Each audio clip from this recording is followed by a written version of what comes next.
have some information. We are not going to be able to have LB and Philly Mike tonight. Some things popped up with them, but we're going to definitely keep it live on The Truth. This game has changed my life, but more importantly, this city has changed my life. It has given me a purpose far beyond football. It has shown me what it means to be a leader, to be a friend, to be a man of faith, and have integrity. While my time on the field is coming to an end, my love for this team and city will never fade. Philadelphia and everybody, from the bottom of my heart, I just want to thank y'all. EAGLES, Eagles. Fly, Eagles, fly. My last one. BG out, baby.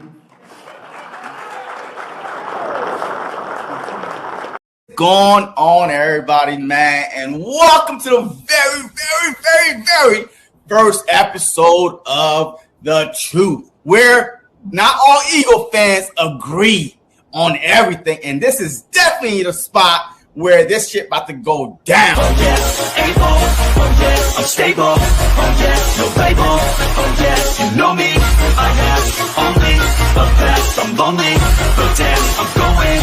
This is why we started this, because of you. We started this. I'm tired of listening to your fantasy that you living in right now. Always talking about everything no one can prove it otherwise. BS! I'll be number one, working hella hard until I get just what I want, yeah. Rises like the sun, yeah. Fatal like a gun. I was pretty close last year, we could have easily won those 3 games we lost. I gotta get through it, and the only thing I know is to love what I'm doing. Right? Never slow till I finally we lost. Never listen to the no's, I just wanna keep moving. Yeah, I put it out as hard, it's my only medicine, yeah. Everything I do, I'm just being genuine, yeah. I'm sick of being screwed, feel my own adrenaline, yeah. I do just what I do, and I hope you let me in, yeah.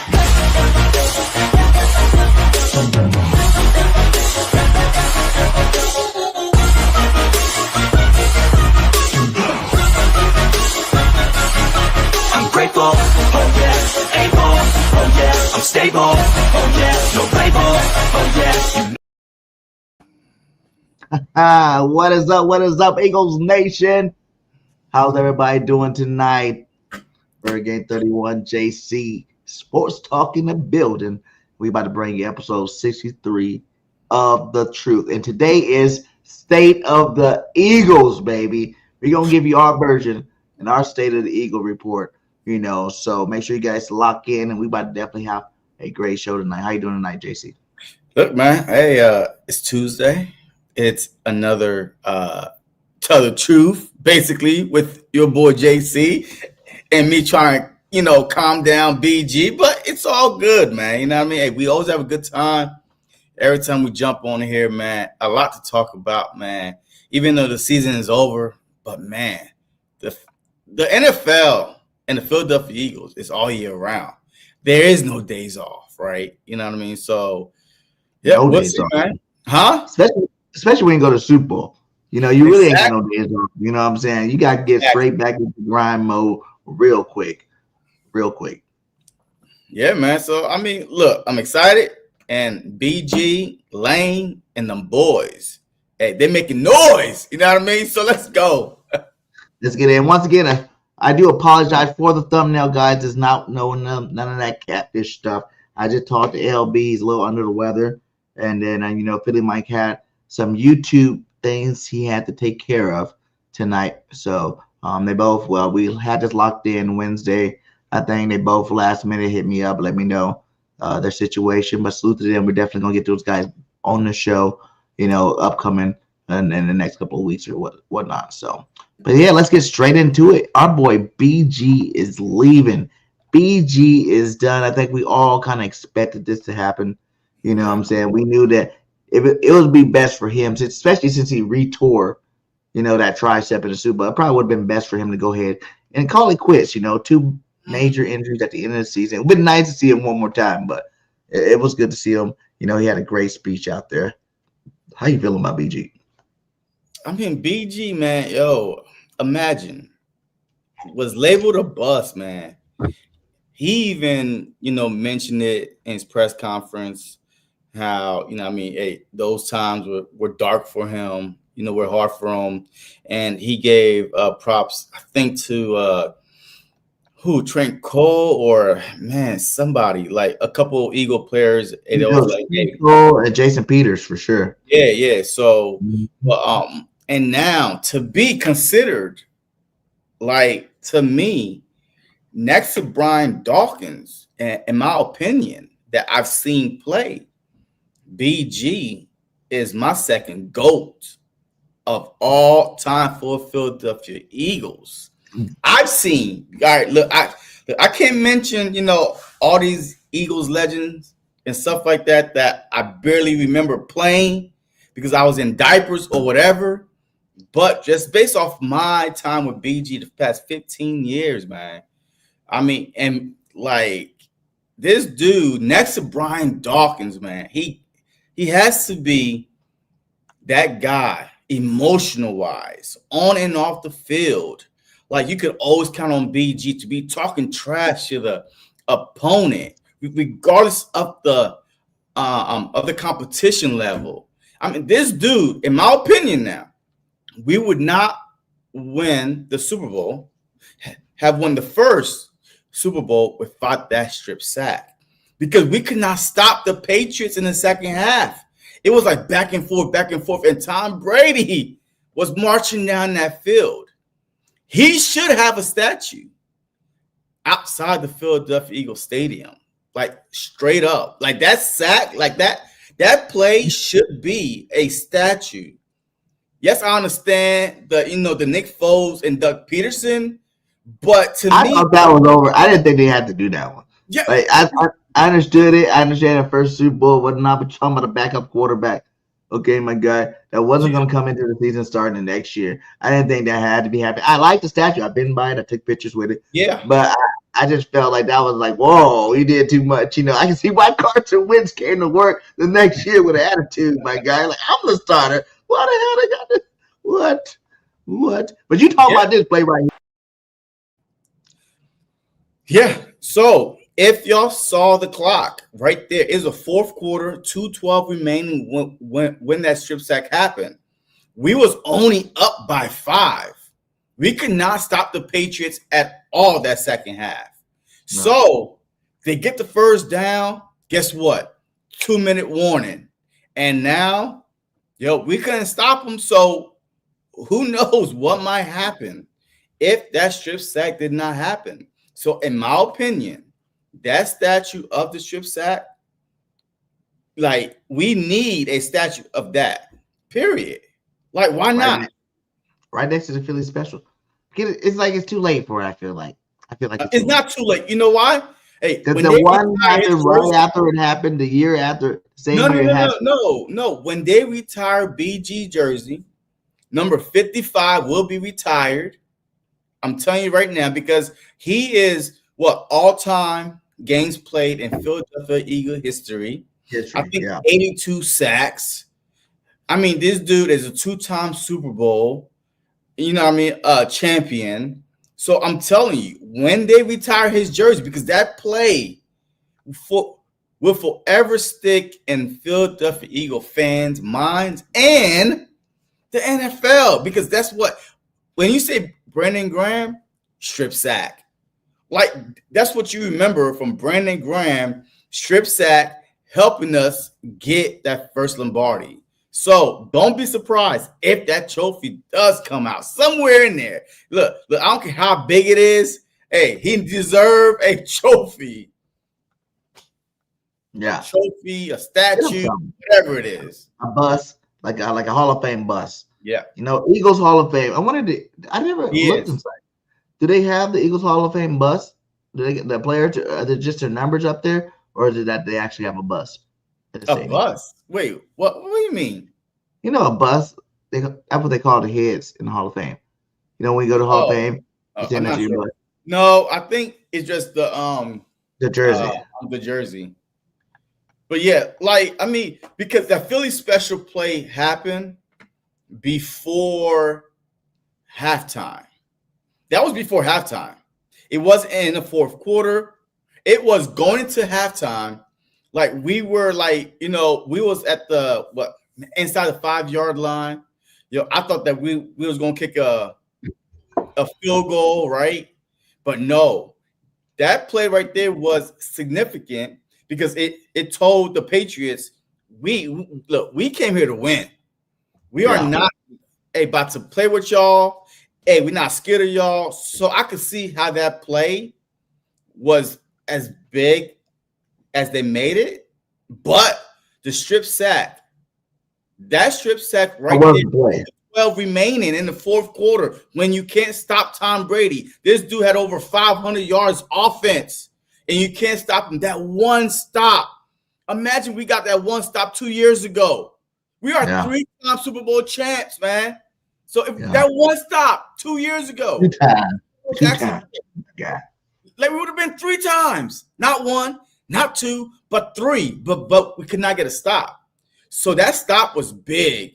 So to me, he is my second favorite Eagle of all time, even over Jason Kelsey. I'm sorry to say. Woo! Because he give me your Mount Rushmore. Hey, before you do that, let's salute some people up in here, man. We got some people. He said, Texas Eagle, what's up, my guy? He was like, statue of the strip sacks. Tough. You like it. You like it. He go, we in Dynasty, bro, getting younger, better, longer. Facts. Oh, we definitely going to hit on that. We definitely going to talk about that. Daniel, what's up? We got Philly Girl 117 say, hey, champs, go Birds. Guess we are the champs. We are the champ for sure. We are the champions. We got Facebook Love with Dirk Mason. He said, what a season. NFL never is on the same page with us. Exactly. We're going to talk about that too. Because I got something to say about still hearing hers hate, Eagles hate in general. I'm going to say something a little bit later in the show about that, but we definitely got to talk about that one too. He says, Wheezy the dreaded Eagle. He says, go Birds regardless, baby. Regardless of what happens, baby. Nina's in the building. What's up, Nina? How's things going with you? Go hit that like. Go hit that subscribe and comment. What's up, girl? Salute to you. Fly Eagles Fly. Diamond Crew Podcast. Go Birds. D. Aldridge with his Fly Eagles Fly. That's what's up. Another Facebook lover. Dan Hood with this fire emoji. We got Go Birds. We got E Money in the building. Says Go Birds with 100 birds. And then we got E Wing 609. What's up, my guy?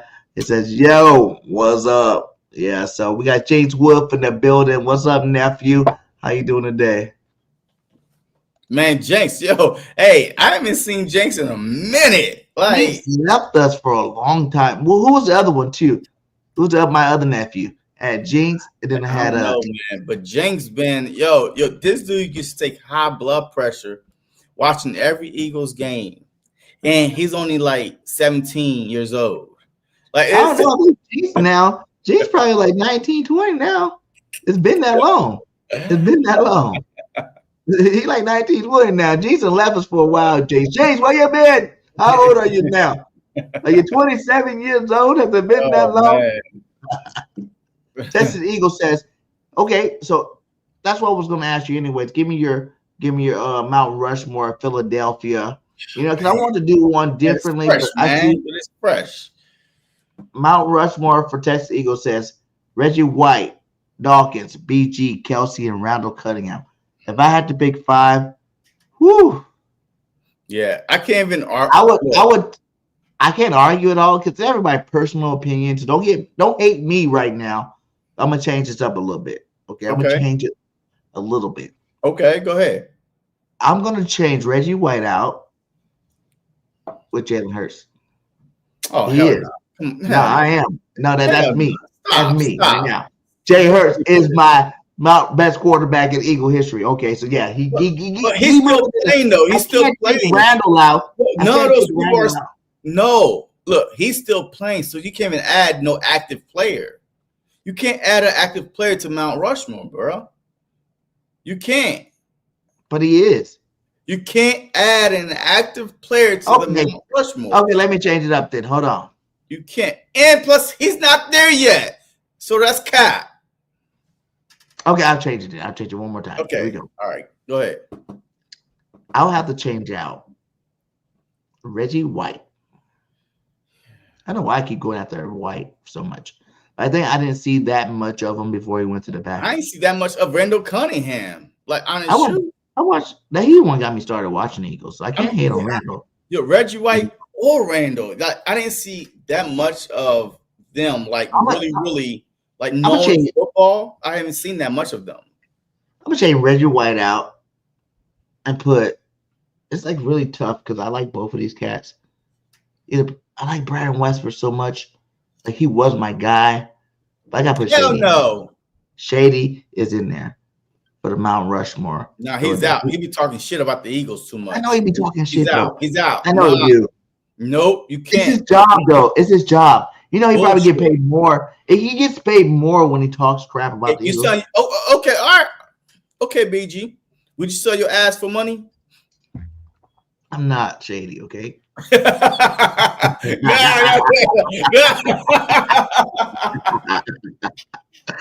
I ain't Shady, my guy. Nah, okay, but we ain't going there. We ain't going there. Take his ass out. Take Shady ass out of the Mount Rushmore of the Philadelphia Eagles. But let me tell you this right now. All right, so because I didn't see, I didn't see years and years of Cunningham and White. Maybe a couple, maybe if I even remember, you know what I mean? But what I saw was, you know what I mean? I did see Kelsey. I did see BG. All right. So, hold on. Can you really say that? Because I'm thinking about it right now. As much and as legendary as Kelsey is, I really like a couple other linemen. More hell no. Who? Jason Peters. But he wasn't the anchor. Awesome. He was the best left tackle in a long time we ever had. Wait, are you going? Like JPP was an awesome lineman. Another one, John Ryan. We watched a lot of Ryan. Ryan did really good for a long time. Hey. Like Kelsey's our best center, but we had a lot of great offensive linemen too before. See, to me, like to be on the Mount Rushmore, what was your impact on the Philadelphia Eagles? Kelsey was an undersized center, right? Probably one of the smallest center in the NFL. Like, wasn't even considered that good. A sixth round pick, a draft pick at that. Who saw this coming? Nobody saw this coming. But there's some other guys. With JP, we got him from Buffalo. He's not an original Eagle. Like, we traded for him from Buffalo. His best years were in Philly. Okay, well, you could say that. Or he was a Pro Bowler coming from Buffalo to the Philadelphia Eagles already. He was already established. So are we saying the credentials have to be you're drafted by the Eagles? I mean, the Mount Rushmore. I mean, how many years did JP play in Philly? He at least played like 7. I mean, the impact, yes. He was probably our best left bodyguard. The bodyguard. Yes, I can say that.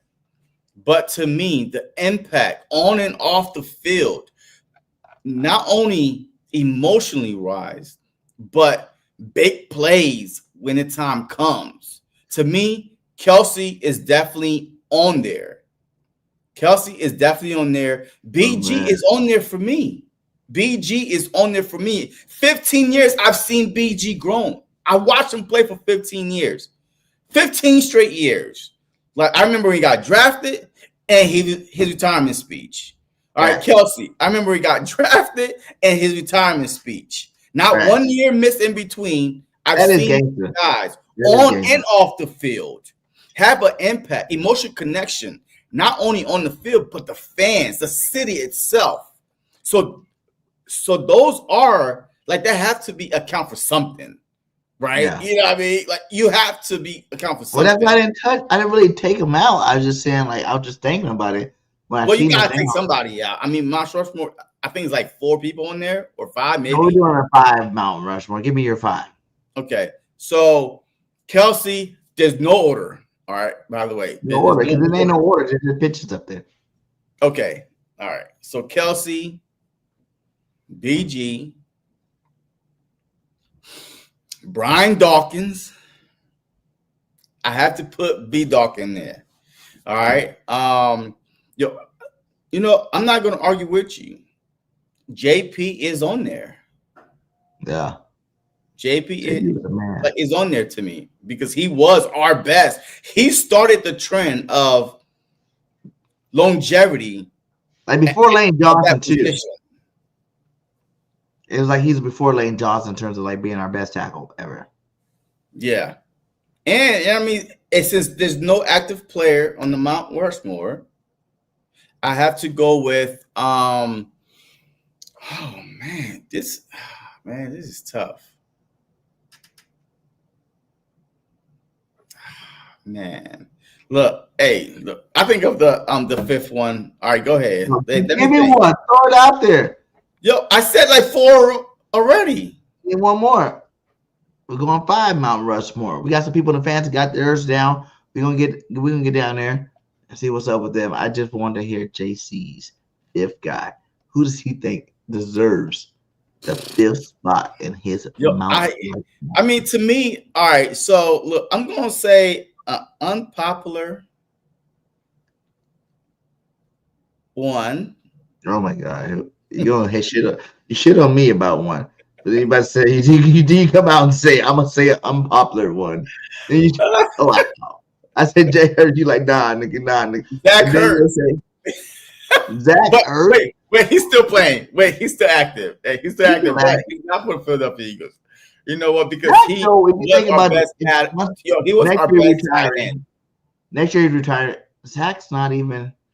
I don't know, man. I don't even know. I'll put D Jax in there before I put Zach Ertz.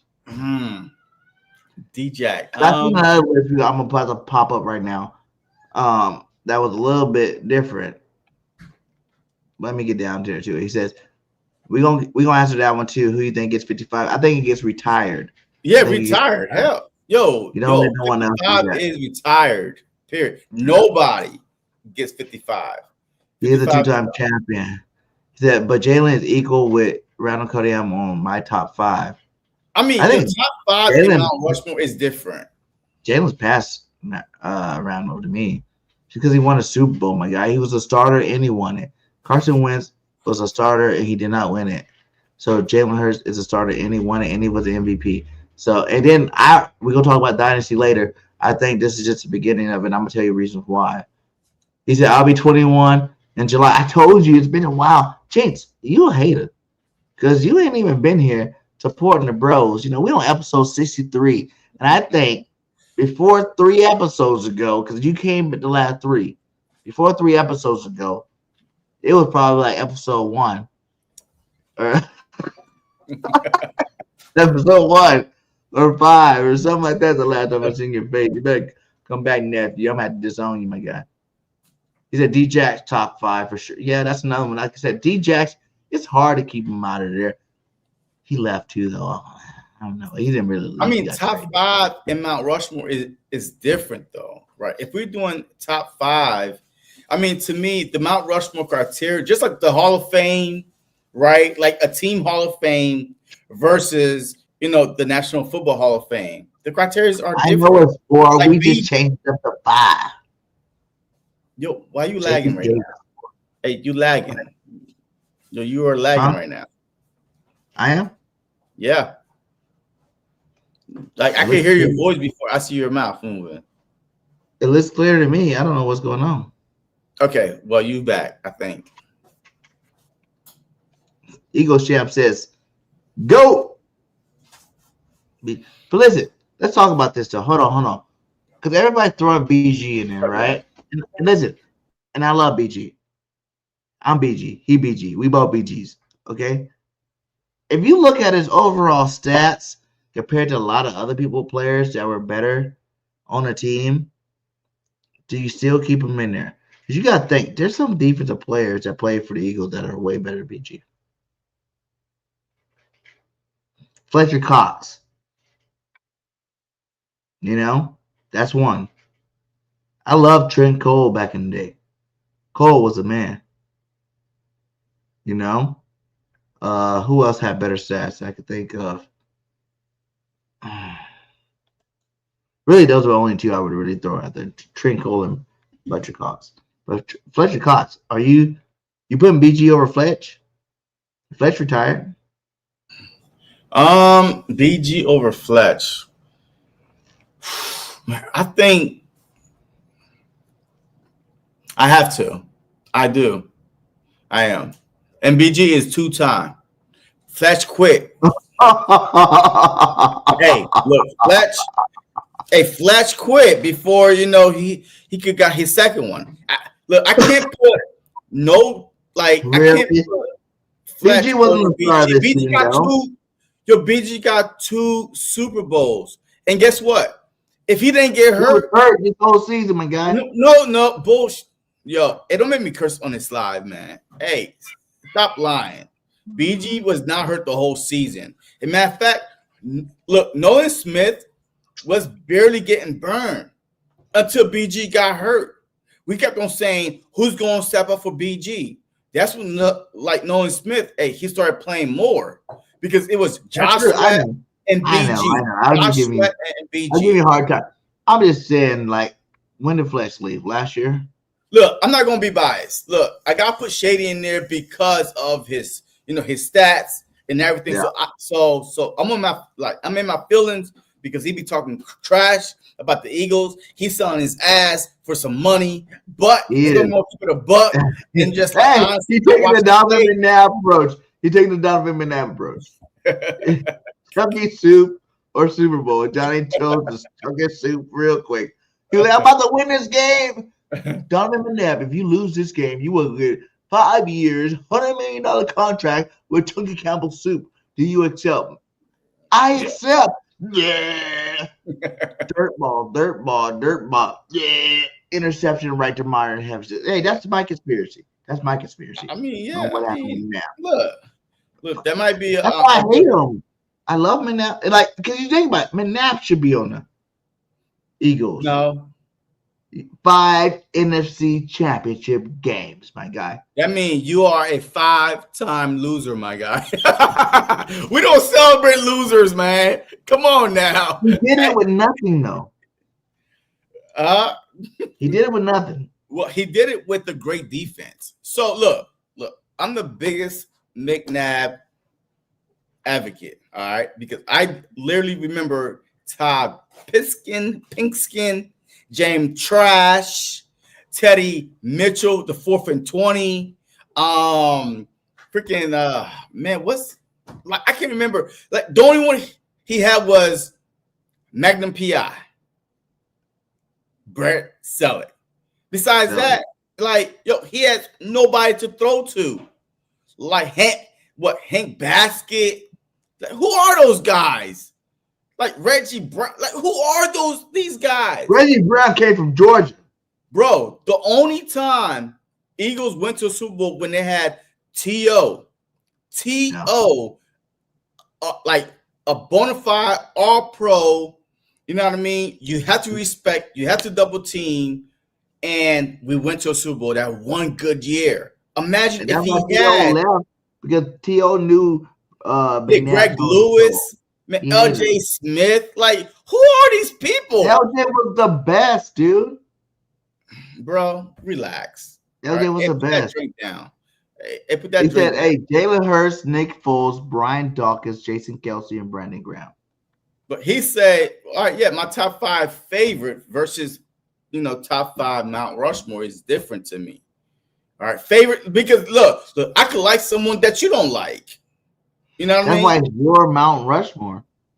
Yeah, but no, I'm a realistic Mount Rushmore, though. I got to see with my eyes.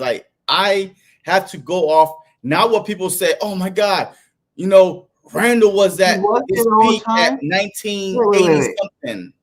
Wait a minute. How old is Jason Kelsey was playing for Eagles? What? How long did Jason play for Eagles? Kelsey? No, I don't. He said Kelsey was there the whole time Peters was there. Kelsey, got drafted in 2000. No, because I remember 2010. Peters. Hank Fraley was our center then. And he was good too. That was another good center we had. Hank Fraley. But was that right? I don't know. See, I told you that Mount Rushmore had 4 people, man. You want to put 5 on there and put me on the hot seat. All y'all trying to correct me and whatnot. I said, give me your 5. I knew the Mount Rushmore was 4. I said, give me 5. Okay, give me 5. Who cares what the real Mount Rushmore? This is a new edition Mount Rushmore. 5 players. All right, but yeah. So I mean, those are my 5. So yeah. He said, my football, but I won against Eagles because I was Kansas City Chiefs team. Okay, cool, dude. I mean, that's a Chiefs fan. Yeah. Jalen hasn't finished yet, but he's already tied with Ronald on top 5 list. I think I've seen that before. Yeah, like I think Jalen's the best quarterback. If you had to do, well, I guess if you had to do that, that'd be something you want to say. We can't even do that either. We can't do that either. A Mount Rushmore for quarterbacks for the Eagles. That's 4. Now go Jalen Hurts is on there. Randall Cunningham's on. I mean, yeah. Well, that's obvious, man. Everybody is going Donovan to make McNabb is Hurts, 3. Cunningham. And Michael, no, Nick Foles because he won the Super Bowl. Yeah, Nick Foles because he won a Super Bowl. Yeah, that's easy. But look, those are my favorites, my Mount Rushmore. So look, it is what it is. Oh, this is another one right here too. He's not. That was my next question right now. Is Brandon Graham a goddamn Hall of Famer? Shoot, what was that linebacker? It's Seth Warner in the Hall of Fame. BG, you there? Hey, your internet is lagging, man. Hey, you got that Temu internet going on over there? The Temu, is it lagging? Yo, like it's like lagging, fuzzing out, and like this is Temu. Like, yo, are you being hacked over there, man? Oh, I see it now. I'm sorry about that, guys. Damn. Let me see if all right, anyway. So what was the question? All right, so you said what? Oh, look, Brandon Graham, even though he's a 2-time Super Bowl champ, I don't think he got enough All-Pros. He's 2-time second-team All-Pro, never first-team All-Pro. So that means that he was never the best in his position his whole 15 years. All right, so 15 years, 206 gameplay. Those are all Eagles, great Eagles Hall of Fame numbers, but there are not NFL numbers. All right, so now with 82 sacks, right? Yo, you got guys with 100+ sacks that can't even get in the Hall of Fame. You know, so no, he is an Eagle Hall of Fame. As far as NFL Hall of Fame, he's not, unless they was like, okay, the criteria is no first team All Pro, under 100 sacks. Yo, you have to lower the criteria for him to get into. Why you got cap on him? I mean, you do, but look, I got cap on him. But he started late though, right? The first few years of his career, he was considered a bust. So imagine if he had popped off from the jump, maybe he probably would at least have one first team All Pro, right? But I mean, he's not. He's not. Adam, he's not an NFL Hall of Famer. Seth Joyner is not even in the Hall of Fame, bro. This dude was one of the. I mean, you try to, but Seth was better than Trotter. Like his stats overall. And I think that, like he was getting numbers before stats was being recorded. That's what hurts his numbers also. So, but no, he's definitely an Eagles Hall of Fame. But as far as NFL, that's a long stretch. Oh, absolutely. I mean, first ballot. Matter of fact, Yeah. he is. He might even I'm get it telling this you. offseason. This offseason, he might come back as Yeah, a Hall of Famer. but his story though, his story to come, because all these Philadelphia Eagle legends that we love, they did not go through what BG went through. Getting called a bus. I mean, getting called all types of names. I mean, they even drafted that Smith guy to replace him that year. Marcus Smith to replace Brandon Graham. Like, you know what I mean? So that's how far he came. This dude was so close to not even being a Philadelphia Eagle no more. But Andy Reid, he talked about it. Andy Reid said, you deserve to be on this team, and kept them on this team. And Brandon Graham was born, right? So, yeah. Yeah, but salute to you, BG, man. You took up all the damn show talking about you. And you All right, definitely yeah. Let's move you're on. Eagles Hall of Fame. You're Eagles Hall of Famer, but you're definitely not a Hall of Famer. I hate Look, saying I don't it. even think that Eli Manning is a Hall of Famer. So look, I mean, Eli not? Eli Manning He's is not a Hall of Famer to me, but he's on the list. He's definitely he was on the list this past one. He don't even deserve to be on the list. This dude had 2 great throws. 2 in great the whole Super Bowl. He had 2 great He won throws. 2 Super Bowls. Don't hate him. Okay.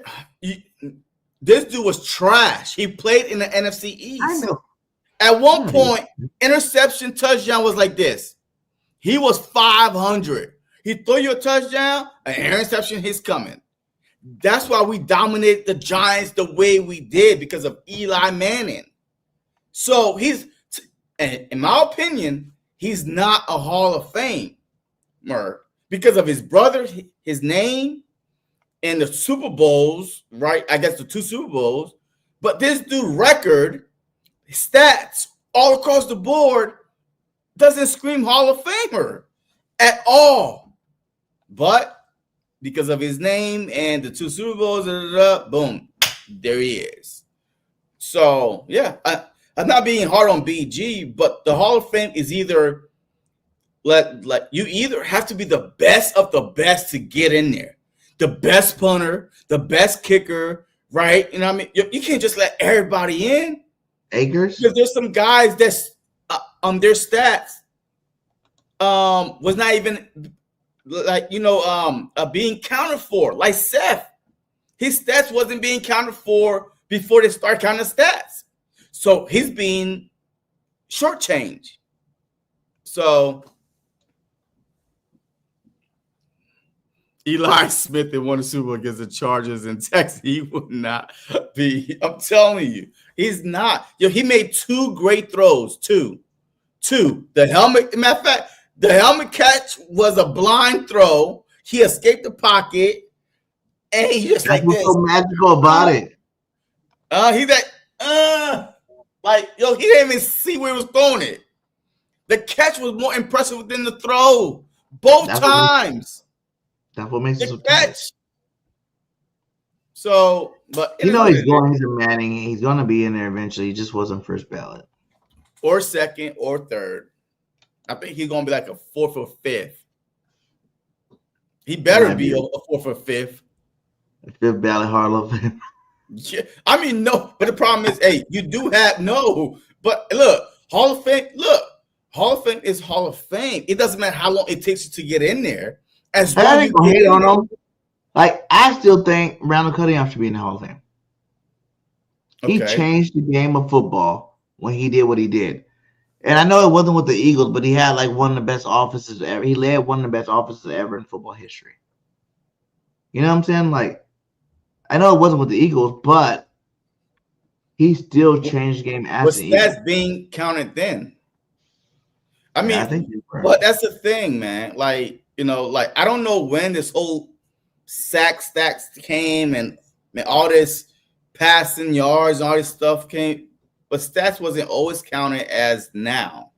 So a lot of these guys that played, in the Seth Joyner era are probably getting shortchanged. Like it was like, well, boom, yeah. It is what it is. But hey, let's move on, man. Hey, we got a couple more topics, man. We have 40 minutes in already, and tomorrow is not Saturday; it is Wednesday. All right. All right. So our next topic will be the legend that got Bird extension for our boy Lane, paid the Lane Johnson. He got what, $8 million more over the next 2 years, $30 million more guaranteed. You know what I'm saying? That's basically going to put him here to 2027, which I think by then, after we win 2 more Super Bowls, he'd probably retire at that point.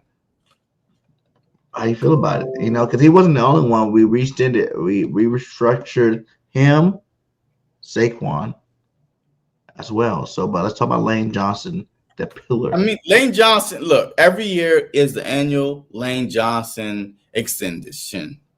Every year. It's like, is Lane going to get extended this year? Or, in matter of fact, no. Every year is a Lane Johnson restructure. Every year.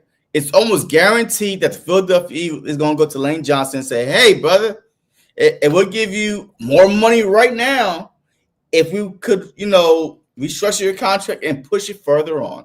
So this is not, you know, unexpected, but it takes trust. It takes, you know, honesty. It takes like, hey, look, I trust that you're going to take care of me. So I'm going to do that for the organization. All right. So Lane Johnson is a first class act, right? He always going to do. But hey, look, let's not act like he's getting a pay cut here. Yo, he's getting money, but they're just pushing it down a little bit further down. But he's getting his you know, more money right then and there. So he won't have to ask for, hey, I'm one of the best right tackles in the league.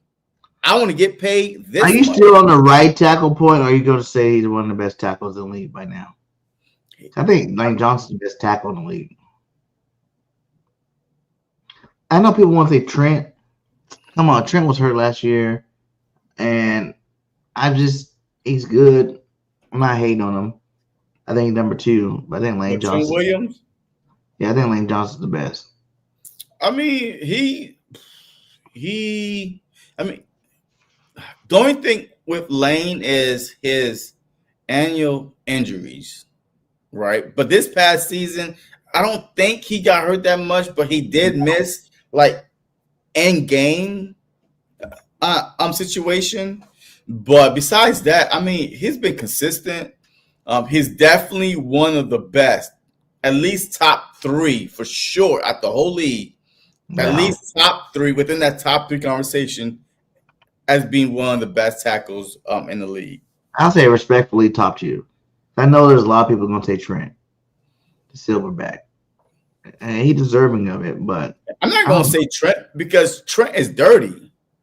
Yeah. Yo, Trent is a dirty player. I mean, he's a dirty player, nasty player. Like, he does whatever he can to stop you from getting around him, including injure you when you're not looking. So he's a dirty player to me. To me, Lane Johnson is above Trent Williams. So when I say top 3, hey, like you could put it whatever order you want, but he's definitely there. Yeah. What do you think after Lane retires? Was he retaking? The foursome is gone. Is he taking over? Is he taking over Jason Kelce's spot? Is Lane Johnson better than Jason Kelce? No, because I think that Kelce played a position of he was the glue, the center on your team. That's hard to make or break you. The center on your team, because they are, at least on the Philadelphia Eagles, they are responsible for calling the coverages, the blitz, help the quarterback out. Like the quarterback and the center are a married couple. Like, hey, if you don't see that, I see it. You know what I mean? And to be a 6'2", like 230 big gut guy, like to move like that, he changed the way team drafted centers. Like everybody was like, I want a Jason Kelce. Nobody is saying I want a Lane Johnson. Hell yeah, they are. No, they're not. Lane throws camps where every top tackle in the league goes to. I'm not saying. The reason why I'm saying that is because he was undersized. Don't say that, Lane. Damn it. Okay, listen. Jason Kelce is an undersized. 6'2" as a center is very petite. Like, you know what I mean? Yo, this dude is a small center, but he got heart. He got a gut for sure. You know what I mean? But he got a heart. He got a gut. But the way he played a game, smart guy. So to me, he would not replace Lane, even though I said that I would not put a guy with less championship above, BG. Yeah, and he got two once rings. again, but the position does matter. The position matters to me, and Jason Kelce on and off the field never got suspended, by the way. Remember, Lane did get suspended for PED. Oh, we forgot that. Really? Yeah. Really? Oh, yeah. You're celebrating him. He's gonna bring him. And he gets hurt almost every year. So there's a reason why we said, hey, Lane Johnson is going to get hurt at least 2-3 games every year. Why is that? Because it happens. A little shady in JC. No, ain't no shade. Yo, I tell the truth. You didn't have to bring that out. That he had my head. for PED, goddamn. The truth is right here for a reason, above me, because I tell the truth, right? I'm not in my feelings or nothing like that. So, but Kelce to me will go down as him and BG to me are neck and neck, only because BG got 2 championships and he was, instrumental in getting that second championship. You know what I mean? If he got hurt or not. His whole life. Matter of fact, BG got hurt after the Rams game? Well, after the Rams game, right? Week 12. So BG got hurt week 12. He had 2 sacks that game versus Matthew Stafford, week 12. And he tore his tricep and came back to play in the Super Bowl. So, yes. So the only person I could put maybe above Kelce is BG because of his storyline. Story matters. So. That's crazy. I would say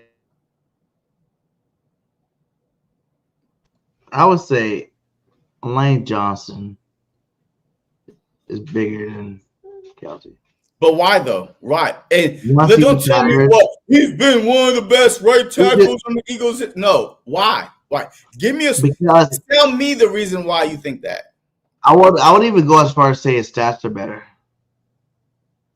He's more all pros, more Pro Bowls. Then who? Than Kelce. Kelce, remember, it took a while before they actually, even Kelce was good, but it took a while before he started racking in those Pro Bowls. How many games have the Eagles played without Kelce before he retired versus without Lane while he was playing? Go ahead. What is that? How many games have the Eagles played without Jason Kelce versus Lane Johnson? I help you out. Mainly 0. Because even Kelce even went in to start a last game of the season to keep his streak alive. Lane Johnson is averaging, besides this past year, like 5 years before, at least 2-3 games a year missing. So you can't tell me that. But who has a longer career? What do you? Hey, just because just because LeBron James is playing 7 more years doesn't mean that he's greater than Michael Jordan. No, he's not. So yes, you understand are for a team like being a dominant player. To me, they're both when they play for us dominating, right? If one plays longer, has more credentials, that would be the reason why I would give the nod to Lane Johnson. I mean, you can. Hey, like Eagles champ said, he can win another one. Lane Johnson. Oh, all right. Well, until then, I'm not going to put him above Jason Kelce. Jason Kelce never missed a game. He never did. I remember that. Yeah. He played 13 seasons. Never missed a game from the starting. Lane Johnson, we were saying, well, let's prepare for Lane Johnson to miss 2-3 games. Let's draft a right tackle. Let's draft a right tackle. If Lane Johnson missed, let's keep Mekhi Becton in. Let's resign Mekhi Becton so he can replace Lane Johnson. So no, I don't want to hear that. You know what I mean? So to me, but go ahead. Let's keep it moving, man. We got some free agency signing. Like the Philadelphia Eagles have signed 9 players and 127 $1 million contracts. What? Huh? So we just signed 127 $1 million contracts. No, we haven't. Not that many, but not all right. The Eagles have signed 1 year contracts. I meant to say not $1 million contracts. All right. So this is where I was going with that before you rudely interrupt me. The Eagles have signed 9 players, 9 external players, including Patrick Johnson. He was playing for the Giants, but he came back to the Eagles. So that's external. And it all is worth less than Josh Sweat and your contract. 9 external players that are and could be Pro Bowlers. We about to see what Vic Fangio could do, but the Philadelphia Eagles have gotten deeper this offseason. 9 players than Josh Sweat would cost them annually. I think all 9 players, you were correct. Like a lot of them are 1 year, 1 year, 1 year, 1 million, 1 million. Like the most I think is Azeez Ojulari, like $4 million a year. Like a 1 year. But everybody has like 1.4, 1.2, this and that. So we are averaging under maybe $12 million for 9 players that were starting, or at least 5 of them were starters on other teams. We got them on the Philadelphia Eagles. So how do you think the Philadelphia Eagles offseason is going so far, with that being said? I'll give it a B-. B-, okay. Because none of these cats, like, everybody's hyped up, Ojulari and his Uche. Mm-hmm. You know what I'm saying? Like, I'm cool with it. Like, to be honest, I'm really hoping that Nolan and Jalen Hunt be the stars of that defensive line next year. You know what I'm saying? I think it's their time to shine. I think it's their time to do their thing. And both of these guys, don't get me wrong, both of these cats, they're coming in with promise. One from the Chiefs, are really consistent. He's had a 11.5 sack year already. A couple years ago. Yeah, a couple years ago. Yeah, with the Patriots. With the Patriots. He was with the Patriots last, And the other one, a former Georgia Bulldog, and also another player we stole from the Giants. And players that we get from the Giants seem to play better, in the Eagles. With Saquon Barkley doing his thing. And another guy, I think no one really talked about is Adoree Jackson. He's an Eagle now, and he was a former USC Trojan, my guy. I watched him in college. I love Adoree. I wanted to draft him. If you guys go back, y'all see I wanted to draft him. But he's like 30 years old. We wanted to sign him before the Giants did. Remember? Yeah, I remember that. And I think this I don't even think he's going to start either, to be honest with you, though. Who? Jackson. I want him to, but I don't think he's going to. I think it's Ringo's season. It's Ringo's job. It's going to be competition, man. Hey, look, name doesn't matter. You know what I mean? Hey, whatever Vic says, we're going to go with that. But Ojulari, on the other hand, I do feel like can really have a game break. I think they say he's like 25 years old. 24 years old, my brother. This dude is 24 years old. He's also a former Georgia Bulldog, won those championships with those guys. So he's very familiar with the star players we already have on our team. And I think those are 2 players that I will take a good look at, going into this season that I think can make a really big impact in their first year with us. And that's him, Ojulari, and seen, because we're going to talk about it in a little bit, the replacement. I think we kind of talked about it last week. Replacement at safety, seen from Georgia. I think those are two guys that, they're going to embrace so Georgia movement. For some reason, the Philadelphia Eagles are taking every player that was on the back-to-back Georgia Bulldog defense. You know what I'm saying? Like they somehow getting them on a team now, and they like the way that those champions won, and they're getting these players on here. You know what I'm saying? I even hear rumors for Javon Walker, and then there was another Georgia Bulldog too that's just talking about maybe picking up. But like we got him, Ojulari. He was on the Giants. He was putting up at least 6 to 10 sacks a season. Well, all right. So, hey, let me read you his stats real quick. So he got drafted by the Giants in 2020, whatever. His 2021 season, all right, which was his first season with the Giants, 8 sacks. Then the next year, 2022, 5.5 sacks. Then 2023, 2.5 sacks.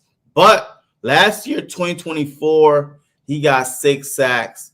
But so in 4 years in the NFL, he got 22 sacks.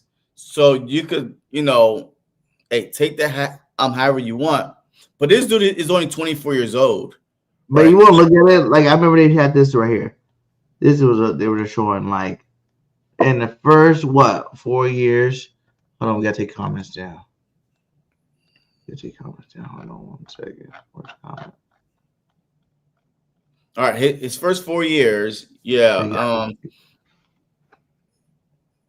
So basically he's ahead of pace of Hassan Reddick. So he had more sacks than Hassan. Yeah, I mean the solo part is like the solo part. He barely tackled anybody. Like his problem was he's not been healthy, because look at the games in the same 4 years. That's 18 games, bro. That's 18 games. Yeah, that's a lot. That's a lot.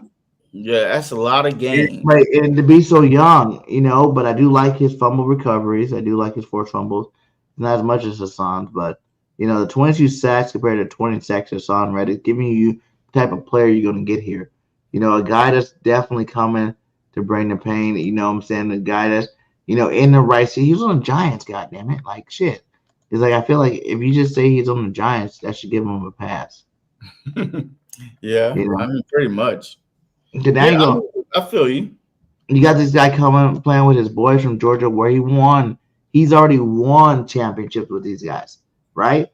He's won championships with these guys, and then now we just won a championship. So now he's coming to a squad where they're looking at you like you think. I think Nolan Smith was behind him, wasn't he?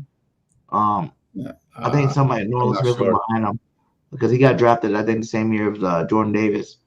And Nolan Smith was behind this guy. That's when Nolan Smith became this guy. But now Nolan Smith is a champion, the big dog on that D-line. He's going to come play with his boy. I think that's just going to bring another weapon, familiarity, brotherhood, all that chemistry. It's all going to be a big part where I think if he stays healthy, he's about to get paid next year, whether it's from the Eagles or another team. Because I love the way Howie does it, man. Howie just always finds those dogs that just want. So why you give it a B? Like a B? What? A B minus? A B plus? What did you say? It's a B minus because. But why? That's like a C basically. Out of all the moves, right? Ojulari could possibly be something special, right? And then AJ Dillon. That's the other guy that I think that if healthy can have an impact season this year. So if you just look at those two, that's the only 2 guys we brought in. Like the rest of these cats, I don't really care about them. Like, whatever. We signed like 2 tight ends, 7, you know what I'm saying? Like all these other players that I don't really think are going to make that big of an impact on our football team this year. They're going to be role players, position players, and I don't think it's that big. So I gave them, we signed in free agency, we signed, Zach Baum back, who's, obviously the best linebacker, the best free agent available. And then we signed Ojulari just now. And then I really like that AJ Dillon signing. I think those are 3. So it's not an A, but a B minus is good because, the rest of the players got to show me what they got. But I mean, look, I disagree. I feel like the Philadelphia Eagles have an outstanding. Oh, Dory Jackson too. Dory Jackson. Okay, so I give him a solid B. I forgot about Dory. So since he's from USC, I'm just gonna go ahead and give him a solid B. Well, look, the Philadelphia Eagles. Look, if I told you that Howie Roseman could get 9 players, and the total amount would be under $12 million for 9 players that could possibly make an impact on your team. So he got a long snapper. So what was our long snapper name? Durnball or something like that. No, our long snapper that we John Durnball or something like that. Yeah, I mean, was he or was it? He's with us for so long. He's been on long snapper. All right. So he's probably not going to come back. That position. But I think they fumbled that one because this guy is 34 years old, right? And they pay him $4 million, whatever it was. But as far as the youth, the oldest guy was 34, but look, 26, 27, 26, 29, 26, 26, 26, 24. Like that goes along with the Philadelphia Eagles team right now. A lot of youth, speed, motivated, to prove themselves, trying to get a contract, but to get starters. Adoree Jackson was a great player with the Tennessee Titans. We all wanted him on the Philadelphia Eagles, I think before we got Bradbury, just a few years ago. Like we wanted him, like Adoree, right? This dude was that good, right? And then AJ Dillon, yes. Gainwell, we kind of knew that, that's Gainwell. But A.J. Dillon is a proven big back. Yeah. And now we got, Barkley, Dillon, and Shipley. That's an upgrade. Yes. At the running back position. We got him for cheap. And then you got Uche and Ojulari. Yo, those 2 guys right there. Mm-hmm. Yo, depend how you use them. Rotation-wise. You know what I mean? Just like we did in the Super Bowl. Like with Jalen Hurts, with Moro Odromo, with Booker. I mean, this defensive front just got deeper than what we lost. Milton Williams, people don't understand. I'm not going to shit on Milton Williams, by the way. But Milton Williams was not a full-time starter like Jalen Carter. This dude was coming in and out. Right? You know what I mean? So it wasn't like he started dominating, blah, blah, blah. No. And beginning of the season, he wasn't a starter. Jordan Davis was. So for him to make $26 million off of Jalen Carter's back, and we said, oh my God, we lost Milton Williams. Thank God we lost Milton Williams. That's $26 annually. Annual $26 million. He's not worth it on the Philadelphia Eagles. But hey, someone trash. Might be the highest paid Patriot ever. We just could not afford him or Josh Sweat. Those 2 contracts would have been a bad contract for the Philadelphia Eagles, Milton Williams, and Josh Sweat to give them that kind of money. Patriot contract ever for defensive line. Yeah. That's crazy. That's crazy to me. So with that being said, with looking ahead to next offseason, 2 offseasons from now, to shed those, contracts, like to get rid of them. And now you have these young bulls, with the Jalen Carter, the Davis. We don't know how Jordan Davis is going to pan out this upcoming season, right? No Kobe Dean. Who knows? He might be able to just stay healthy. His last year on the team. Rango, his last year on the team coming up. You know what I mean? Like, these guys wasn't first round pick. So there is no 5th-year option. So Howie Roseman is looking ahead, just shedding these contracts, but going out, getting hungry guys, starting guys, proven guys to come in and say, hey, we won a Super Bowl. Hey, maybe you could help us repeat. And everybody want to go to a champion, because they already seen it. We've been there, done that, and now you could jump on the bandwagon, help us get back there, and we got the rest. So it's an A off season for me, but that's just me. I just think it'll be, but it's good. Like Give I it a said, B. but you need these guys to pan through. Like you need AJ Dillon not to get hurt again. You know, Okay. he came off of a neck injury that was really bad. It took him out the whole season. You know what I'm saying? Like, you remember what happened with Jordan Howard and the Stingers? That's what he started to go through. But this one took him out the whole year. So I don't want it to be like one of them Penny things where you're like, oh man, Penny coming to the team, he's gonna be that power back that we're looking for. And then you get in there, he never plays. You know? You got AJ Dillon that obviously is better than Penny was. I think 2 years ago, like I remember Aaron Jones went out and AJ Dillon like took over for the Packers and he was running really good that year. Yeah. Yeah. But Penny, hey, we got him what, midway through the season or right before the trade deadline or like at the tail end of training camp. So, and plus we wasn't running the ball like we are now.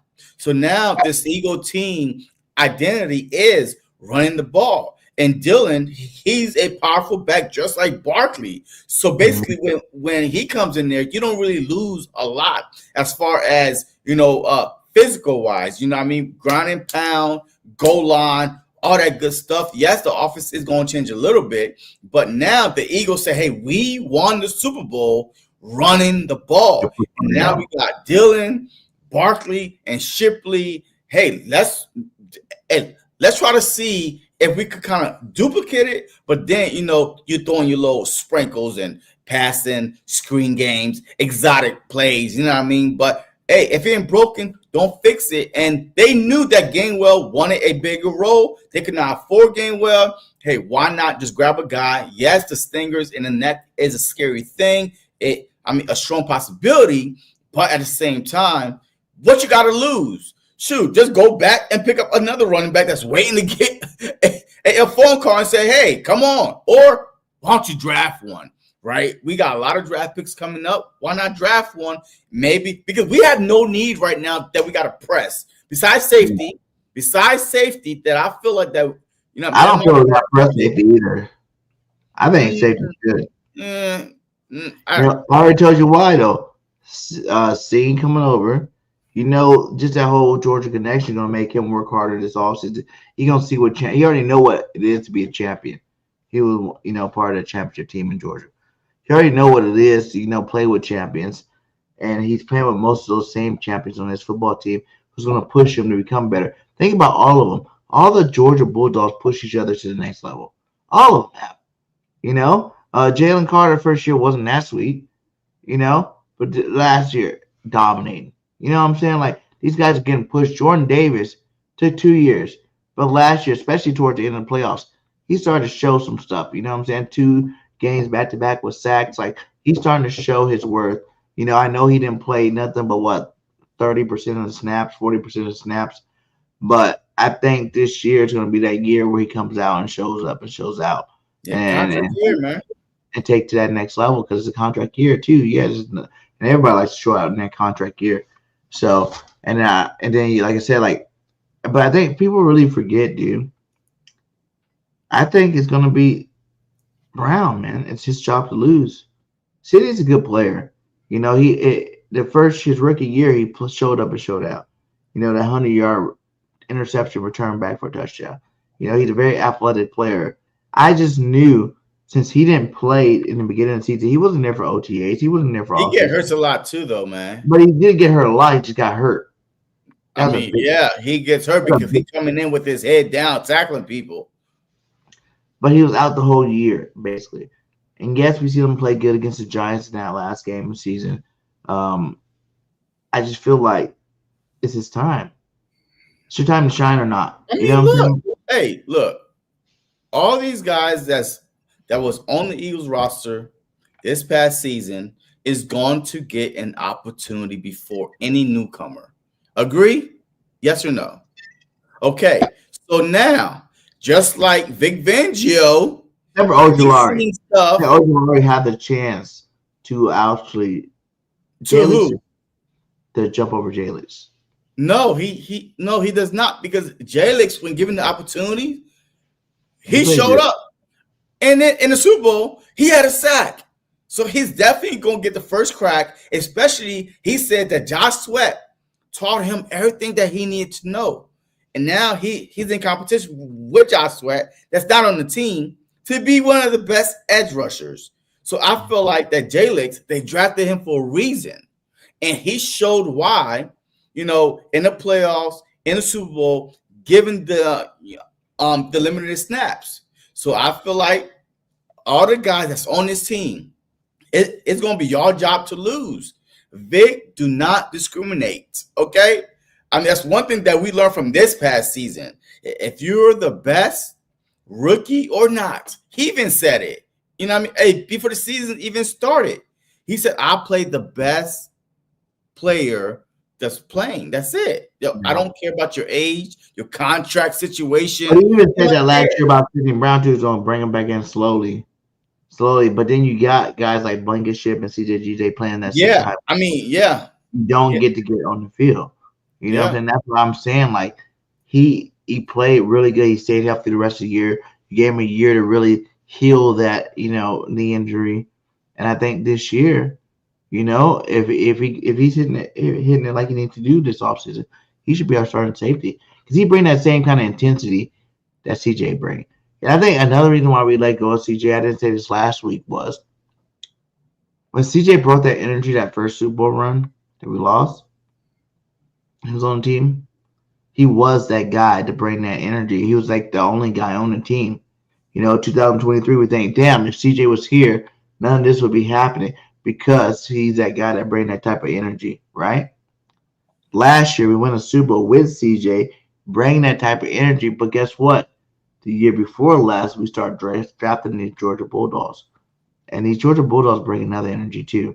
You know what I'm saying? They bring their own energy. They don't need and they're all on defense, which is, what's so awesome about it, is they're all on defense. And these guys, like, they don't need no CJ to, pump them up for games, get them ready or bring that kind of energy. They bring their own kind of physicality, energy themselves. And then when you got a guy like, Sidney Brown jumping back there, I think it's gonna be great, man. I think it'll be Sidney Brown and Blankenship next year at safeties. Seeing if he can beat him out, which is not a bad thing.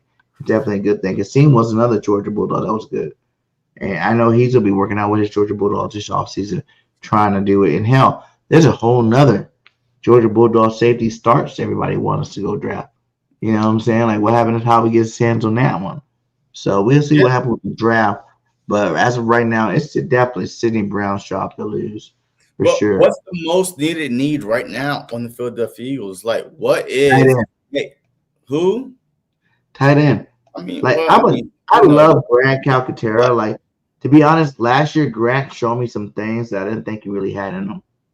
To be honest, like, is that even a need though? Is that even a need with AJ Brown, with Devontae, with Barkley, with Dylan, with Jalen Hurts, with Jahan Dotson? Like, is that tight end really a need like that? No, it's not.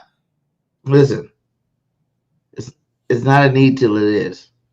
You know what I'm saying? I believe you. Like, listen, I'm full belief right now. That's the only reason why they're really getting rid of Dallas Goedert, is they realize, like, that's not a need no more. You know what I'm saying? Like, he's great. He helped us win a Super Bowl. But that position, in terms of being productive in this offense, is 4th, 5th best. You got Saquon running the ball. You got AJ Brown, Smitty. And then you got your tight end production. And I really think this year, instead of that tight end production, they're going to get the ball to Jahan Dotson.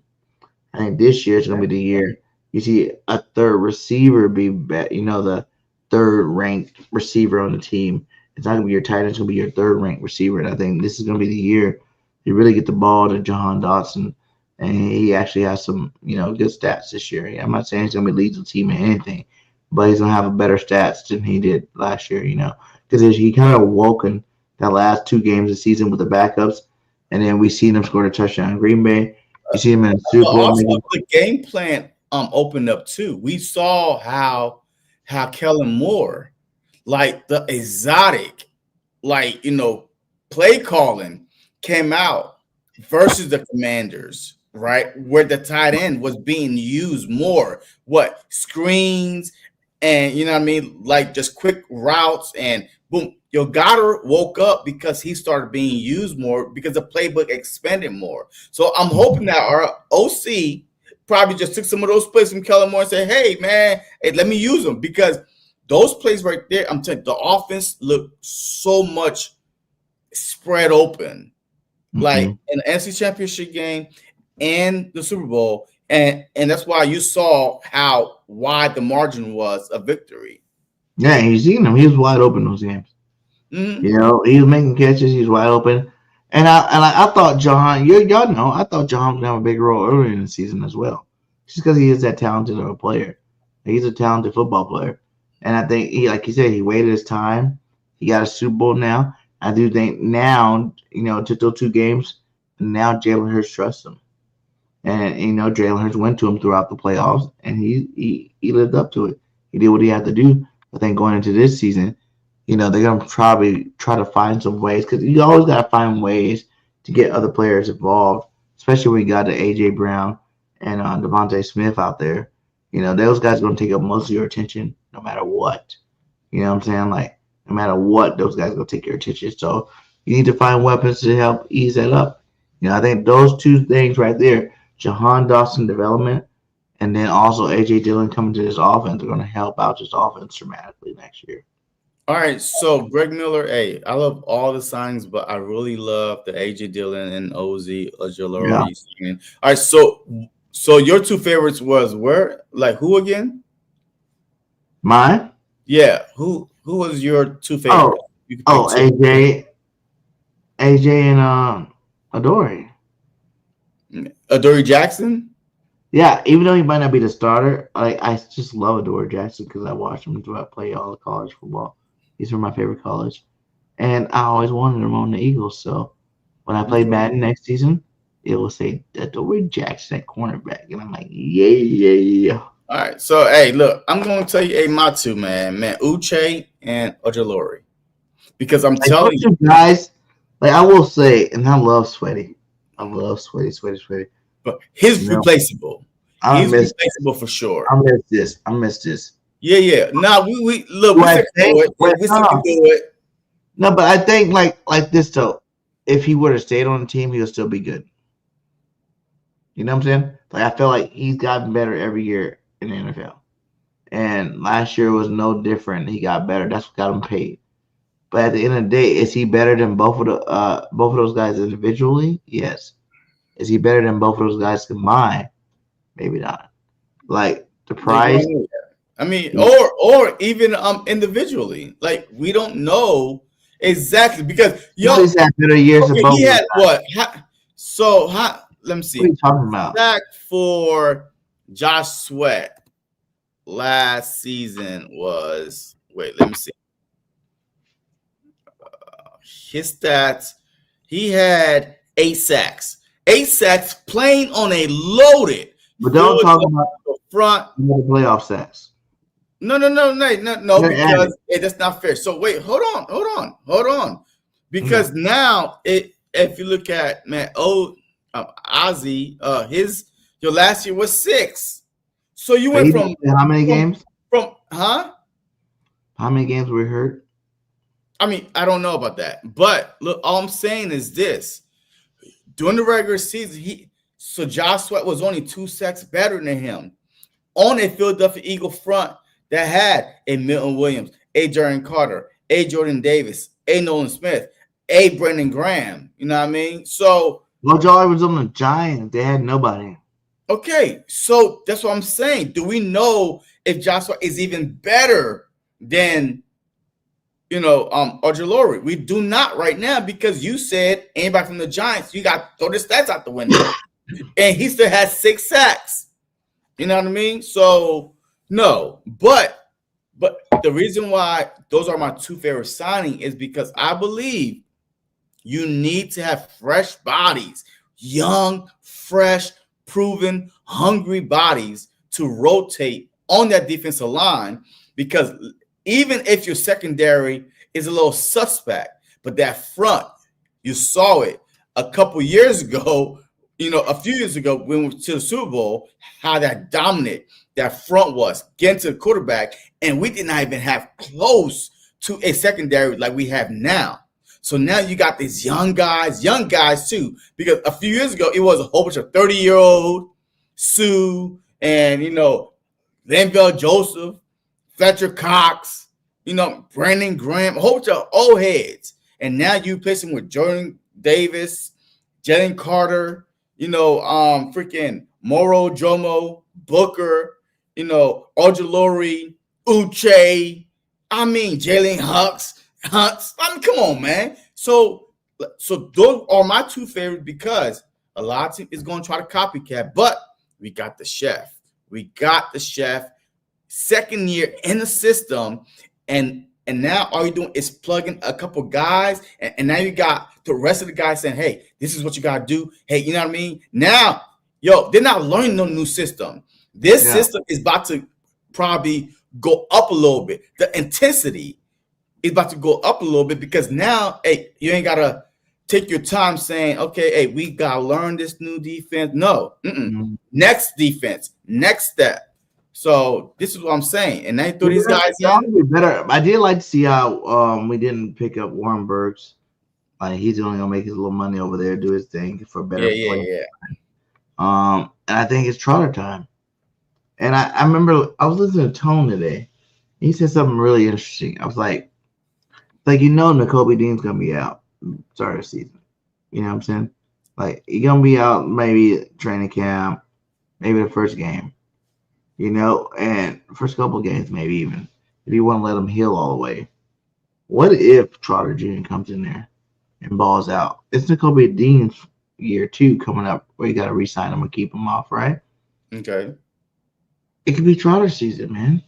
Because if he plays good through those games, you're not going to take him out. And then what happens to Nakobe Dean? We've already seen Vic do that. So, he don't care about contracts. He don't care about your name, your contract, your status. Hey, the best player plays. Yeah, we know that. No, so I'm just saying, like, that could be another starting linebacker we don't even see right now. That's coming in and going to start for this defense. So, like I said, I already say repeat. You know what I'm saying? Like, that's where I'm at. I don't think we need to get anybody, to be honest, this year. You re-sign Zach Vaughn. Okay. We re-signed Saquon. I didn't even think that was necessary. But that was very respectful since he didn't get the all-time rushing record. You go ahead and pay him now and get it out of the way. I thought that was good too. But, this team has all the replacements. I'm interested to see what we do in the draft this year. I really think tight ends are only number one. And I'm hearing things about the tight end right now saying that the Eagles are looking to trade for Kyle Pitts. Come on, man. Hey, like, until I hear a credible source, man, has some BS. BS. I'm calling it again. BS. But how would you feel about it? Look, I'm not going to go into, Go into it. That's the whole point. Go into it. I think Kyle Pitts. Look, to me, it doesn't matter because we don't utilize that tight end like that anyway. I think we got Kyle Pitts, we would. We got okay. We're going to see Falcons. But the problem is this: the more weapons you have, the more drama you're going to create on this offense. Period. Which brings to my next thing is you get a young guy like Kyle Pitts, you add him to this offense. Because I really think AJ only got 2 years left with us. Okay. And then he's gone. I was going to make some moves and ship him out. While Devontae becomes the lead guy, you still got Kyle Pitts. Maybe Dotson if he has a great year or two, next couple of years. So you got to look at the future. The Eagles like to look into the future. And if you're not getting a guy like Kyle Pitts, you're drafting one of these guys first round. And I don't know. I don't see a Bowers in the draft right now. Look, hey, Kyle Pitts, hey, you got to pay him. He's up for a pay. Yeah, but he ain't did shit. 600 yards. 600 yards the last 2 years, 300 a year. No, he's a first-round pick. You're not paying him He's The not going to only want year no. he had first round stats was the first year It he was a doesn't rookie. see like that's not how people think. That's not how people think. He's a first round pick. So he's not gonna want no 600. Nah, like he's gonna say, I never got the opportunity. And let's just say we do trade for him. And then he does go we got off. him for a year. If we And trade now for that's him, the problem. The problem is this. on his rookie contract, it'd be less than Dallas Goedert. The problem is this, $10 million though. right now. The problem is this. We don't need to be one of the top 3 highest pay in every position. Right now, we kind of are. Like receiver, running back, line, quarterback. Come on now. Like, we don't need to be that. The money is not going to add up. That's why Howie got rid of all these people or could not re-sign these people because he's thinking ahead. So a Kyle Pitts, he goes out and ball out. First round, a top 10, top 5 draft pick, and then he goes out and ball out. He's going to want more. And then what is it going to cost for us to trade for him? It's going to cost us some draft picks. You can shake your head all you want. I think we can give him a 3rd round pick and Josh. Hell no. And what's the boy named HOF? HOF and a 3rd round pick. I promise you. Okay. We can get it. We can get it. Come on. A tight end only gets 600 yards a season. Bro, I'm telling you. Like, and I know what you're saying. Later on, he would cost us money, but how he's going to later on next year, next season? It's not later on. Or we win another Super Bowl, you let him walk and get paid. Howie is notorious for getting these guys for 1 year to ball out and go get paid. Yeah, I don't see because we have too many young guys that needs to get paid. Next year, every year we have some guys that are going to set the market. Every year, including coming up this offseason, right? You know what I mean? Let me see. Next offseason with Davis, with Carter, with Q, with Cooper. I mean, with Rango go out and ball out this, this season. He going to want to get paid. Blankenship, right? He's on a 1-year deal right now. He's going to want to get paid. So, we have too many guys. And now, guess what? Restructure contracts is like Jalen Hurts. Oh, shoot. You went from being top 3 to top 10 and quarterback getting paid. Okay, and he won another Super Bowl. Now, he's going to want a new it's going to be too much. And that's how we say all the restructures are saving you money. No, I'm talking about new contracts, though. New contracts. The restructured are not new contracts. Like Jalen Hurts going to get his contract restructured. Just like Patty Mahomes, just like Tom Brady, just like Lane Johnson, just like all these guys. They're going to get that restructure where it's saving us money. They always add those dummy years to play out the whole little fucking salary cap thing. Howie Roseman's like the genius of that. So all these other guys, I'm not really worried about. And I'm not saying I'm saying Kyle Pitts can come here. He's young. He's 26 years old, and he still is like one of the freaking natures at tight end position. The Eagles went out and got blocking tight ends. That's what they got. They didn't get no pass receiving tight end. They got blocking tight ends on his football team. So that covers Kyle Pitts' weak spot. If you were to go make a draft day trade for him, because now you don't have to worry about a blocking tight end. You got your receiving tight end and you got your blocking tight ends ready, and then you throw him up with Grant Calcaterra. If he's not better than the Kyle Pitts, Grant I think Grant did great last year when he was asked to be his number 1. He did a great job. He had some nice catches. He had some nice games.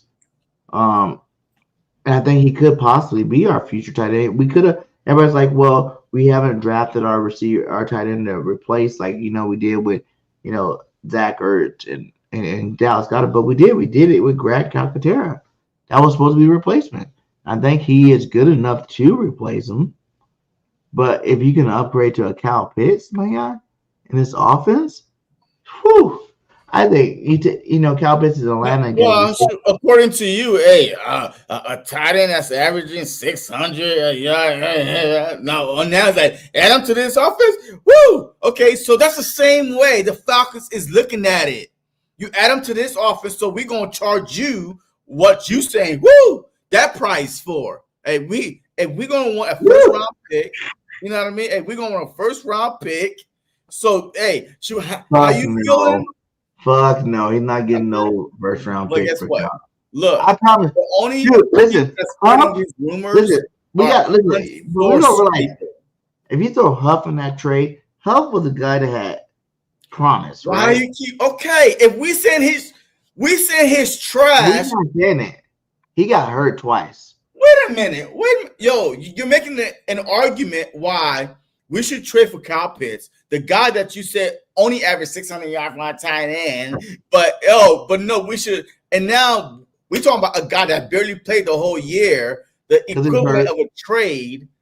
That makes no sense. That system fit, and he was hurt. Now you preach, in your system, he'd be great.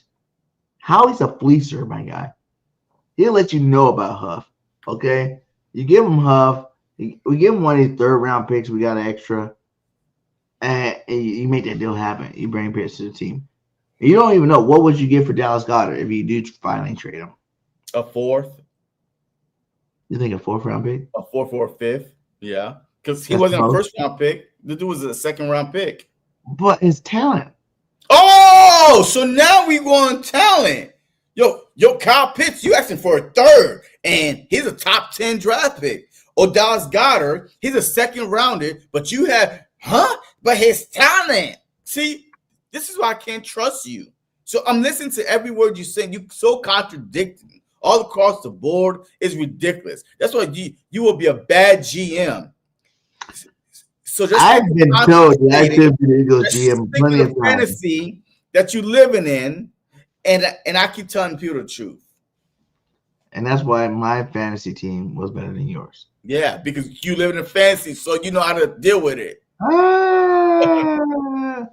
right, let's go on. Let's go. Right, hey, this last one, man, and then we got to wrap up. Yeah, we got to wrap this up, too. Let's see. We had so many other things to talk about. The Brandon Graham thing really just was a lot longer than that. It's all good, man. Hey, next Tuesday, it's every Tuesday, man. You know what I mean? So okay, so let's just go with this then. What was your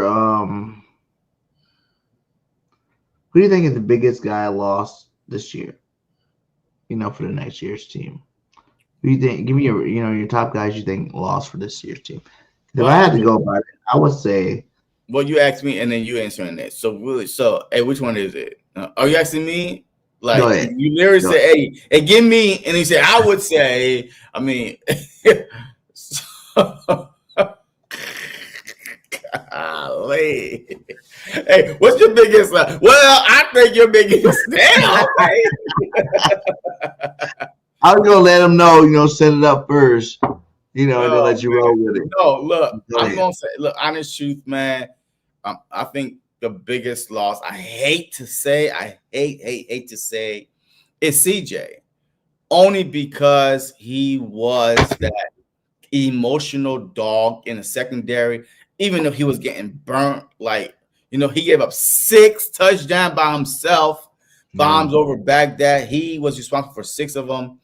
But still, passion, man. Just like BG, you know what I mean? On and off the field, you feel that passion. You always feel like you got a chance with Brandon Graham on the field because he makes you say, hey, we're going to win it.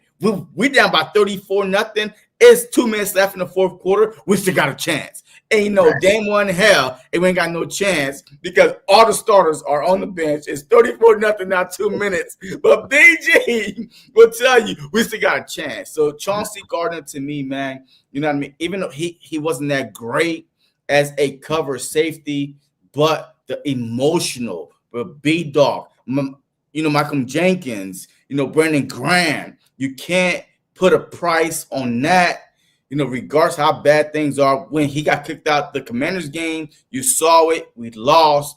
So hopefully these young Bulls, learn enough around him for this year, that they could carry the torch. If not, then we're going to end up the same situation we was 2 years ago, 10-1, and then no heart. But I don't think we're the Yeah. same team. We built different I this think year, that's gonna happen again. but still, with all that being said, it's Chauncey. If not Chauncey, is Becton, because I feel like guards like that don't come around often, and he could easily replace Lane Johnson 2 years from now. But Chauncey's first, then Becton is second. I'm gonna say Becton for sure, number one. Like I was huge on bringing him back. I thought the Eagles were gonna do it. I'm surprised. I'm really still sitting here shocked because I know what Tyler Steen is. We all do. He's been on our team. He's played. We watched him play. I'm not saying he played bad. He might even be a better pass, blocking guard. But you look for better pass blocking tackles. When he comes to guard, you want a mauler. You want a guy that's gonna move mountains. You know what I'm saying? And that's what he was. Becton was that guy. So I know we got that guy Green. So we're gonna see what he does in Stanley University. I know they got Keegan, from the championship Michigan Wolverines. So we're gonna see what he does this year, healthy. Hopefully he can stay healthy. But I'm still gonna say Becton, man. I'm really sad we never picked him up. I was one of the guys I really wanted to bring him back. Because they paid him 2 years, $20 million, $10 million a year. We could have did that. I mean, hey, look, maybe money is a little bit tighter than we think. Just maybe, because how we could have done that deal, you are correct. But maybe he's saying, damn, Milton Williams just messed up my whole game plan. Shoot, that was Jalen Carter money. Eric Stingley just messed up my whole game plan. That was, yeah. So, yes. So all these guys are going to require a lot more money. And unfortunately, as good we think Howie is, but there's a limit to what he can do. So, and that's why I trust him now with the little moves that he's making, because he's seen the future. So if we trust Howie, we have to trust that he sees something that we don't see. Why we couldn't keep, a Rodgers for $5 million a year, whatever he got from the Vikings, right? Which was cheap. Those other ones, I'm not even gonna say that because I feel like all the other guys we lost were replaceable. Rodgers, but I'm saying, just based on the money wise that these guys receiving, besides, Williams and Sweat. Even Slay, right? 1 year, $10 million, right? For the how many 10-year $1 million did we give Brandon Graham? You know what I'm saying? So maybe how we see something that we don't see, and he's preparing for it now. And the sooner you get ahead of it, the better off you'll be. And if you give young guys opportunity, because the league is getting faster and faster every year, and you need some young dogs on your team. So yeah, I guess so. So it is what it is, man. It is what it is. Do you think that we will get significant value for Huff or Dallas Goedert? Because they're both going to be gone. No, I think both guys are going to be the fourth, fifth. I don't see it going higher than that. I honestly don't see it going higher than that, man. 4th or 5th round picks. Man, would you take a Dallas Goedert for Pitt swap? I mean, yes. Because of the salary wise, Dallas Goedert, I think he's going to account for $12 million in 2025. So yes, salary wise, yes. And Pitts is still on his rookie contract. So absolutely, but would an extension though? See, look, if I'm Howie, I'm extending Goddard, right? And then you could always trade him later on, after a year from, extend him, create that, that cap space, and then just trade him later on. Or he might just stay healthy, have a Pro Bowl and become the next Brandon Graham, right? Hey, he was so close to getting rid of, and now guess what? He's playing at high level, the top 2 tight end, because he's finally healthy all year long, Pro Bowl, All Pro at his position. Never know. So, but the likelihood of that happen is like Dean being healthy all year. Shit ain't happening. It ain't happening. I don't want Dallas back. I mean, Like, he's still here.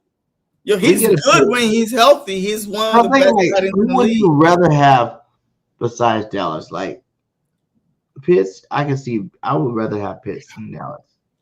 But other than that, all these rookie tight ends, no, I'd rather have Dallas Goedert instead of any of these rookie tight ends to come in the team. You know? I mean, Jalen, like all that stuff. Like I don't know, man. Like I don't know. Do you think Grant Calcaterra could? Nope. Nope.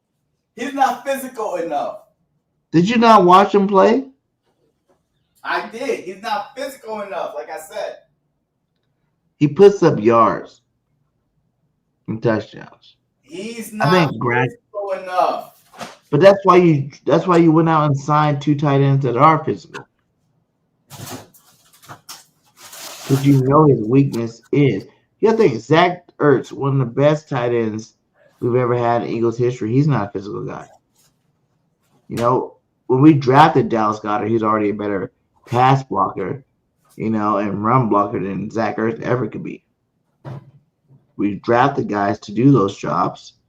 You get Kyle Pitts coming in there and make it happen. Yeah. So yeah, man. So, but anyways, yeah, he's not physical enough. So, but we'll see what happens. I think we're about like 51 days away from the draft, 50 days, whatever it is. So we'll see. All right, before we get out of here, tell me, because you've seen the news, you know, the Bengals signed both of their guys, my guy, to some outrageous contracts. You know, these guys are getting very paid. The Eagles, you know, signed our 2 big dogs, you know, a little early, so we saved $105 million on that deal. Who is the best dual tight end in the league? You got to pick one, my guy. Receivers. Our receivers? No, you said best dual tight end. The best dual receivers, you mean? Oh, you know what I meant. I mean, AJ and Devontae. I mean, those are the only 2 that got rings. Ooh. And not only that, they got rings, but they are more consistent. Like year in. Jerome Chase are pretty damn consistent. Who? The T. Higgins and Chase are pretty damn consistent. No, there was not, because T. Higgins was hurt half the year, so no, he's not. So next, who else? Tyreek. Waddle is he's injury prone. Next, Jefferson Addison from USC. No, Addison is not even like top 20 receiver in the league. Like, Mike I had Evans 19 receivers I could put ahead of Edison. Mike Evans and Godwin, both Pro Bowlers. Mike Evans, Godwin, his biggest problem is, he can't stay healthy. Like, these guys are either injury prone, like, not that good, like, not better as a number 2 wide receiver than our number 2, which is a 1A, 1B. What do you think about the Rams do? Devontae Adams and Puka. Well, I mean, I haven't seen them together. Have you? I'm not going off of names. Why did you do that? Have you? Together? Like, you can't even say a Cup for you know what I mean? Even for Cup and MBG. Yeah, like, you can't even say that because they haven't played together. Chemistry matters. The potential of it matters. The potential of it. No, I don't go off potential, man. I'm not in the business of potential. Show me what you got. I'll pay you off for that. Like, I'm not going to say, well, I think y'all could be great, so I'm going to pay you for being great. No. I've seen Devontae Smith and A.J. Brown together for 3 seasons. They've been to 2 Super Bowls, my guy, in 3 seasons. So you think the Bengals they won 1? The Bengals GM got shafted. Absolutely. The Bengals are going to be ass. Their offense is – this is the same offense that they had this season, that they were putting up numbers. Offense wasn't the problem. The problem was defense. Yeah. They couldn't stop nobody. They couldn't get no stop. And the best defensive player right now, and Hendricks, he might not even be on the team. Yeah. So, okay, you got offense. Congratulations. The Eagles' problem during that 10-1 season was our defense was last, 31, 30, like last trash ass. But our offense was top 5. We was putting up points, but we couldn't stop nobody. Yeah. So and like the Bengals, to me, that owner got bullied by Joe Burrow. Like, you should have picked one or the other. You keep your edge, and then you load up that defense because that offense is going to be good. Like, worst case scenario, draft a wide receiver. Like, I don't think he got bullied. I just feel like you had to keep him, boy, if you even want to be in consideration to contend. The thing is, these guys. How? What's the contend this season? Let me finish. These guys see what the Eagles done, right? They don't realize this shit started like years ago. You know what I'm saying? It started since that first draft with, Jordan Davis. You know what I'm saying? You got to draft right first, and then you add in your free agent until you re-up your guys that are superstars. Like, the Eagles been doing this already for, like, obviously we didn't win the Super Bowl that year. We went, we didn't win the next year. So, obviously, you got to count those 2 years as a building and learning stages, and then we finally won it again. So, I think that all these teams think that they can go in the offseason and do what the Eagles did in one offseason. And next thing you know, you're going to be fucking Super Bowl champions or in the Super Bowl in general. That's just not realistic. Yeah. I mean, look, hey, I said my piece. Because you're right. They spent all that money on those two guys. And where's the money in your defense? And why are you letting your best defensive player leave? Yeah. That's a whole nother team. Yeah. But hey, man, we already almost at hour 50, man. So shout out to all you guys still hanging and rocking with us, man. Hit that like, hit that subscribe on whatever platform you are on. Because we are on X, we are on Facebook, and we are on YouTube.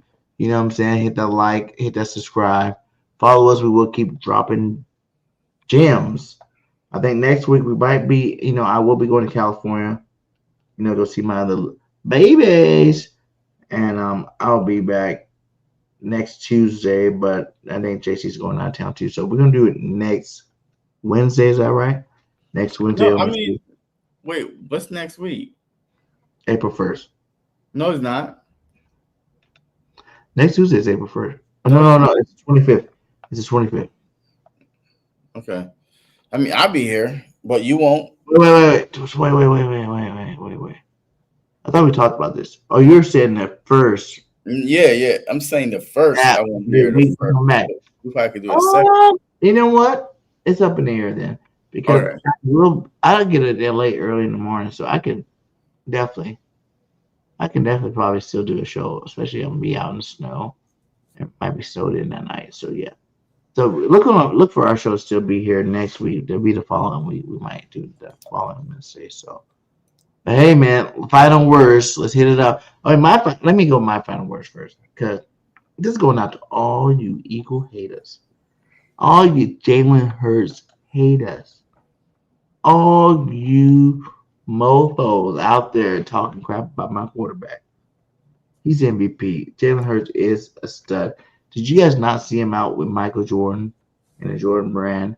And I feel like the fact that he's been with GOATs after GOATs after GOATs, you've seen him with Peyton Manning, you've seen him with Tom Brady, you see him with Michael Jordan, you see him around these guys with the team that we have and the window that we have open for the championships. Jalen Hurts is going to do whatever he got to do. And Jalen Hurts is going to be the Tom Brady 2.0.